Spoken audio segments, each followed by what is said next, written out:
বিসমিল্লাহির রহমানির রহিম। আসসালামু আলাইকুম দর্শকবৃন্দ, কেমন আছেন? আশা করি ভালো আছেন, আমিও ভালো আছি। তো আমি এই যে কলিজা ভুনা করা শিখবো আজকে আমার ননদের কাছ থেকে, সেজন্য ননদের কাছ থেকে।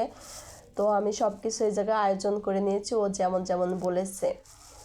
তো এইখানে রেখেছি আদা বাটা 1.5 টেবিল চামচ, রসুন বাটা 1.5 টেবিল চামচ, কয়েক টুকরা এলাচ, দারচিনি, লবঙ্গ আর হচ্ছে গোলমরিচ, একটা তেজপাতা। বললো যে আগে সুন্দর করে গরম পানি দিয়ে ধুয়ে নাও। তো আমি গরম পানি দিয়ে ধোয়ার জন্য আর কি বসিয়ে দিয়েছি। এই যে পানিটা বলক এসে গেছে, কি পরিমাণ ময়লা বের হয়েছে দেখেন। এখানে 1 কেজি পরিমাণ কলিজা। তো আমি সুন্দর করে যে নেড়ে চেড়ে নিচ্ছিলাম, একদম ময়লাতে ভরে গেছে। আমি নামিয়ে যে এখানে ঠান্ডা পানি দিয়ে আবার কষলিয়ে ধুয়ে নেব। এই যে আমি সুন্দর করে ধুয়ে নিয়েছি, আবার একটু লবণ দিয়েও খসে নিয়েছি।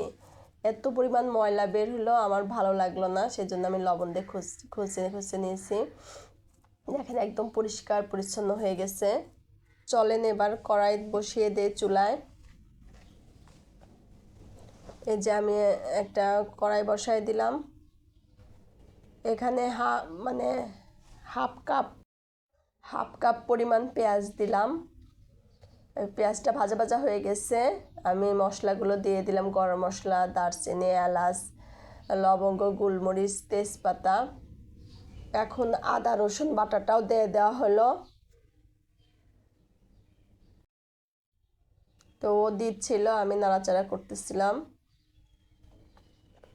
আর আমি দেখতেছিলাম। এখানে যে 1 চা চামচ জিরার গুঁড়া, 1 চা চামচ হলুদের গুঁড়া, মরিচের গুঁড়া 1 চা চামচ, আর হচ্ছে ধনিয়ার গুঁড়া 1 চা চামচ, আর পরিমাণ মতো লবণ। এ পর্যায়ে যারা একটা লাইক দেন নাই, তারা লাইকটা দিয়ে দেখা শুরু করে দিবেন। সুন্দর করে মশলাটা কষানো হয়ে গেল।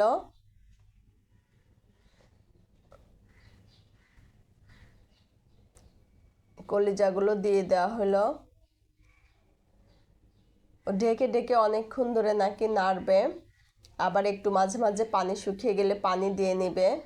এক একজনের রান্নার স্টাইল এক এক রকম। আমার শাশুড়ি একবারেই পানি দেয়, ও আবার একটু পর পর পানি দিয়ে দিয়ে কষায়। কিন্তু ওর কষানোর স্টাইলটাও সুন্দর। কষাইতে কষাইতে এরকম করে কষাইতে কষাইতে একদম সেদ্ধ হয়ে যায়, আর পরে একটুখানি ঝোল দিয়ে নামালে হয়ে যায়। তো আবারও এই যে পানি দিয়ে আবারও কষানো শুরু করলো, ঢেকে ঢেকে সুন্দর করে কষাবে অনেকক্ষণ টাইম নিয়ে, ঘন্টাখানিক। তো ওর হাতের গরুর মাংসের আইটেমগুলো বেশি মজা লাগে, এই কারণেই হয়তো। ও যেভাবে বলতেছিল আমি সেভাবেই করার চেষ্টা করতেছিলাম। ও এসে নেড়ে দিচ্ছিল, আমিও এসে নেড়ে নেড়ে দিচ্ছিলাম। আবার একটু পর পর পানি দেওয়া হচ্ছিল, পানি দিয়ে নাড়া হচ্ছিল।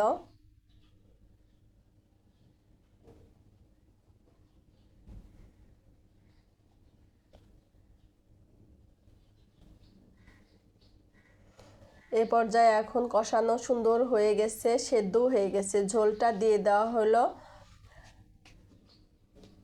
আপনারা একটু লক্ষ্য করে দেখলেই শিখতে পারবেন খুবই সহজে। এই যে প্রায় হয়ে গেছে, আর একটু সামান্য ঝোল শুকিয়ে গেলে হয়ে যাবে।